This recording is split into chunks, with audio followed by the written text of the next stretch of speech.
Hi, thanks for checking out our channel. Here's going to be possibly a repair video on an old style International Super 100. And excuse my voice, I'm fighting a little bit of a cold. I got 3 little kids and they're all back in daycare and kindergarten and stuff like that. So a little germ factory, just pick up every illness you can think of at school and stuff. So they're all doing good. Mama's been sick for a few days. She's on the mend. She's okay, but now Daddy's sick. Well, I'm not sick. I mean, I feel okay. Just losing my voice. No fever or nothing. Just this voice crap going on. Anyways, all right. This is Super 100. It's got this power module. On the side of the case here. Come on. This thing right here. There's basically a little circuit board that slides inside of here. About that long, about that wide. Run the side here. And it connects to all these different pins. The pins goes in here. All the wires go through to touch transformer and the light bulb and stuff like that. But the guy said that he thinks that this power module, circuit back was another name they called it, is Zariba, Woodstream, the main headquarters company. They're the one that bought out International a long time ago, and they own Red Snapper, American Farm Works, and Shock, Bulldozer, Blitzer, a lot of the old brands.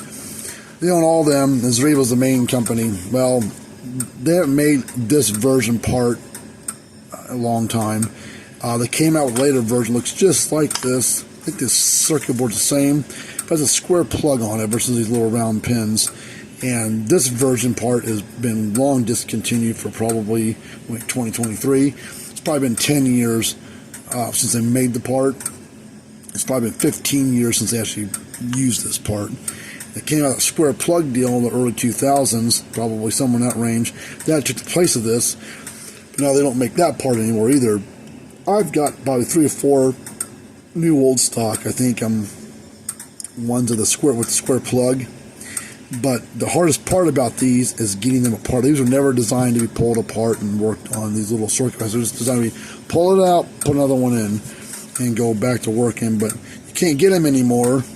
So now we got to try to get this apart. Because look, when you pull on it, it doesn't want to come apart. There's little notches in here. I think we can get down in there and possibly, we might even drill a hole somewhere in there and try to push it out from the inside out. I don't know.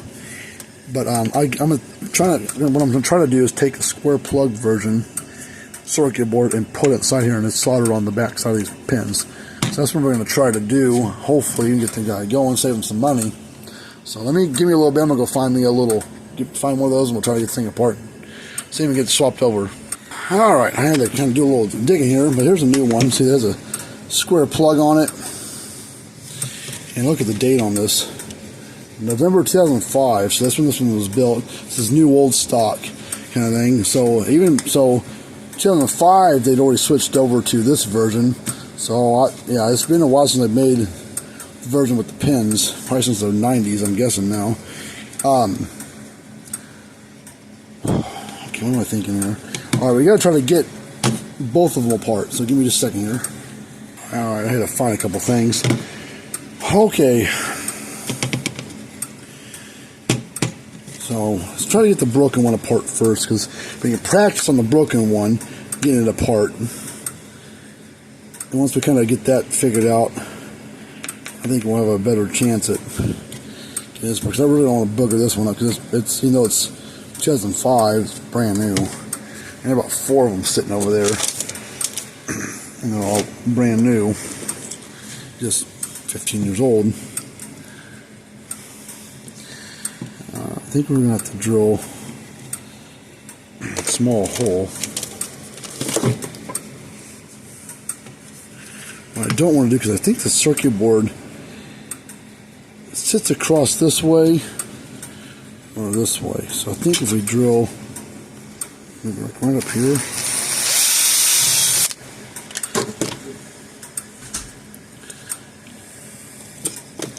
Let's see if we can get a screwdriver or something in there. See, the case wants to crack on it though.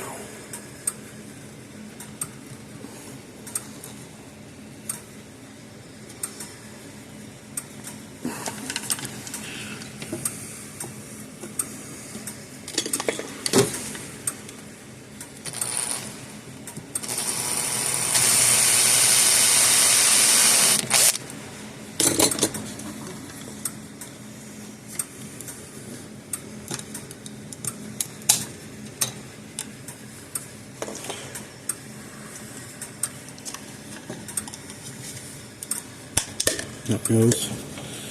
Alright, so what we're going to do to get this one apart here is we're going to, we're trying to fix this board first, see what we can do. We're going to drill a hole right next to that little bump right there. That's what's catching at. I'm going to pop it up over this little lip that's underneath there. But let's pull this apart first and see.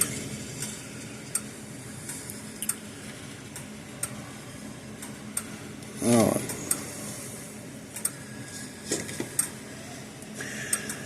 Alright, good. This didn't come on at all. I didn't plug it in and try it, but let's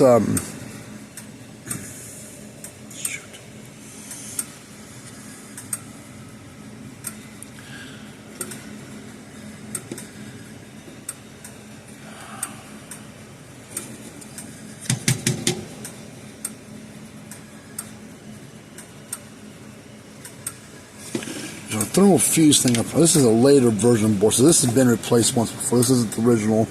This looks totally different than what I thought it was.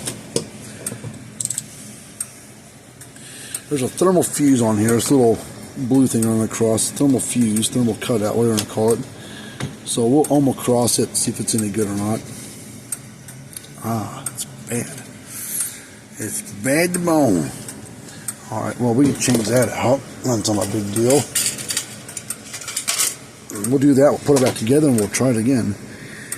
So first, okay, so solder on the top and the bottom. So what we're going to do is we're going to snip it off on the top side. It's a double-sided board.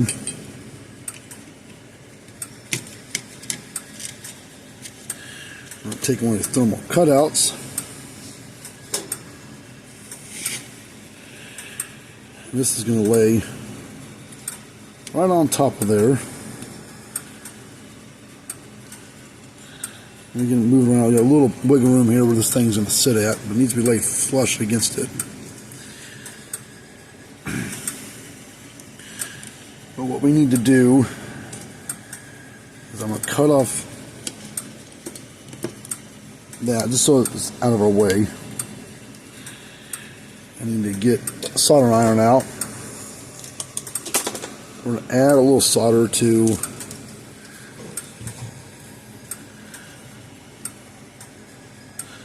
top side here just to get some more surface area.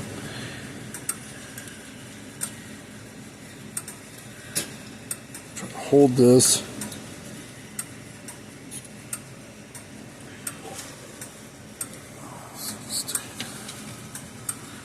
Okay, it's holding on by thread. It's a little bit of solder's holding right now, which is fine. I can go back and redo it here in a minute. But now we're going to do this side. This can be like a third hand to help hold that for us. So now we're going to lay that down right there. Well, add some solder here. Blend the two together. That's on there very good. So now I'm going to get a flat screwdriver. It's just this side can hold everything for us. I'll get this pressed down a little more. It's too darn hot to touch right there with my finger.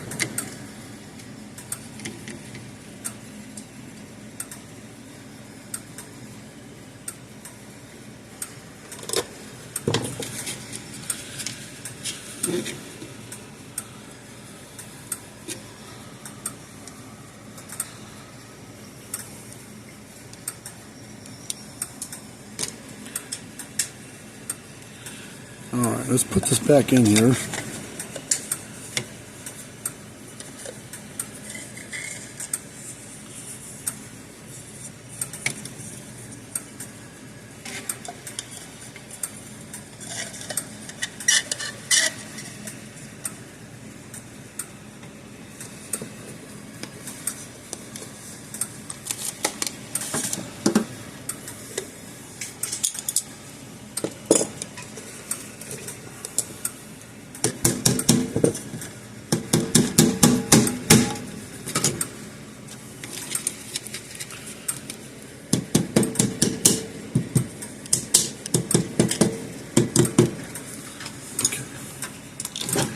let's plug this back into here. Yeah, there's all kinds of crap inside there. Let's see, this does only go in a certain way.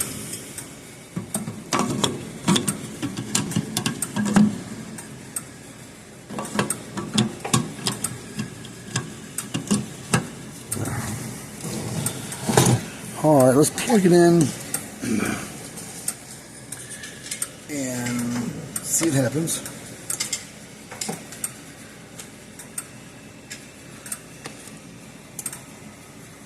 Click in again, it's nice. Push the little button to test the light. I think we're good to go.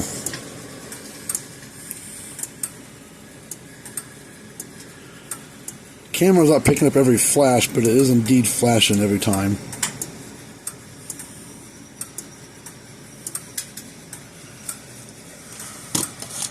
Put our tester on the output.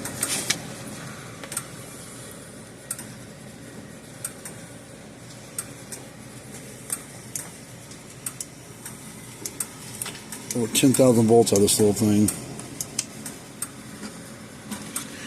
Now let's see what kind of spark this solid state ink throws.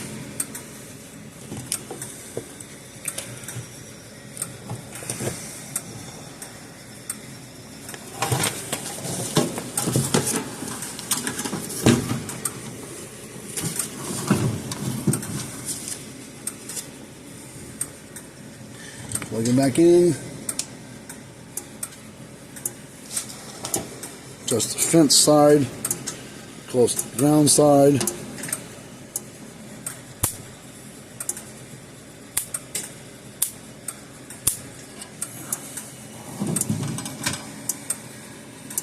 Too bright in here. It's got about a 1/2 inch spark out of the thing.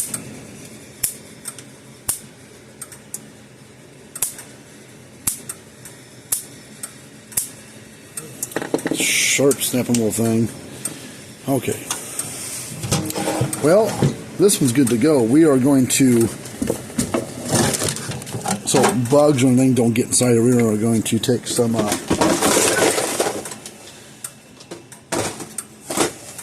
had a hot glue gun. Let's do hot glue. I don't have hot glue right now. I'm going to plug this hole.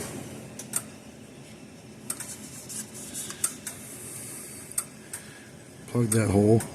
If we ever have to take it back apart again, we can at least, let's just drill right back out again, so I don't have to worry about that. And give it like, full 24 hours. That caulking type stuff is just flex glue stuff.